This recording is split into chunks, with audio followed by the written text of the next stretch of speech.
వైఎస్ఆర్సీపీ రానున్న ఎన్నికల్లో ఖచ్చితంగా అధికారం సాధిస్తుంది. ఇందులో ఎలాంటి సందేహం లేదు. ఎవరు ఏ సర్వే చేసినా కానీ 3 కేటగిరీస్గా డివైడ్ చేస్తున్నారు. ఒకటి ప్యూర్ రూరల్.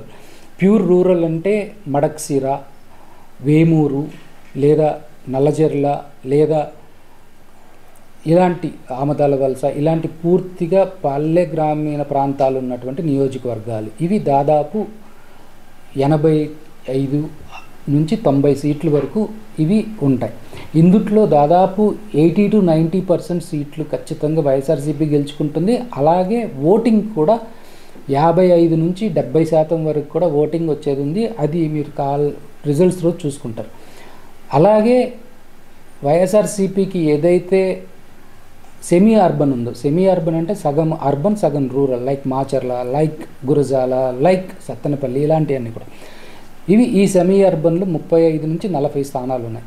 ఈ 35 నుంచి 40 స్థానాల్లో ఖచ్చితంగా వైఎస్ఆర్సీపీ మీద జరుగుతున్నటువంటి దుష్ప్రచారం లేదా అర్బన్లో ఉన్నటువంటి తెలుగుదేశానికి ఉన్నటువంటి అత్యధిక బలం వలన కొన్ని సీట్లు కోల్పోయే అవకాశం ఉంది. అది ఖచ్చితంగా ఇందులో 70% వైఎస్ఆర్సీపీకి వస్తాయి, 30% తెలుగుదేశంకి వస్తాయని చెప్పి సర్వేలు చెప్తా ఉన్నాయి. కానీ ఫైనల్ లిస్ట్ వచ్చిన తర్వాత కూడా అత్యధిక సీట్లు ఖచ్చితంగా సాధించే అవకాశం ఉంది.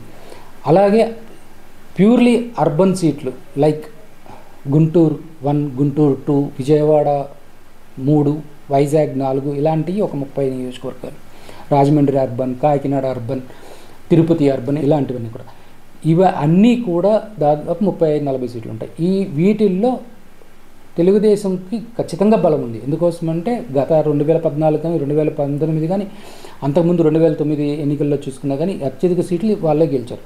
సో అక్కడ కూడా ఇప్పుడు కొన్ని ఫ్యాక్టర్స్ని ఇన్ఫ్లుయెన్స్ చేసి అభివృద్ధి జరగట్లేదు అని మౌత్ ప్రచారం అని చెప్పి ఇంకోటని చెప్పి రిటైర్డ్ ఎంప్లాయీస్ ఎక్కువ మంది ఉంటారు కాబట్టి వీటన్నిటి మీద ప్రభావం చూపించి కొన్ని సీట్లు వస్తాయనుకుంటున్నారు. కానీ ఫైనల్ ఎలక్షన్స్కి వచ్చేటప్పటికి ఆ సీట్లు కూడా తగ్గించే అవకాశం ఉంది. ఎట్టి పరిస్థితుల్లో వైఎస్ఆర్సీపీ 49 నుంచి 53% మధ్యలో అన్ని చోట్ల కూడా స్టేట్ మొత్తం మీద కూడా సీట్లు సాధించబోతా ఉంది. Thank you. ఈ వీడియో కనుక మీకు నచ్చితే లైక్ చేయండి.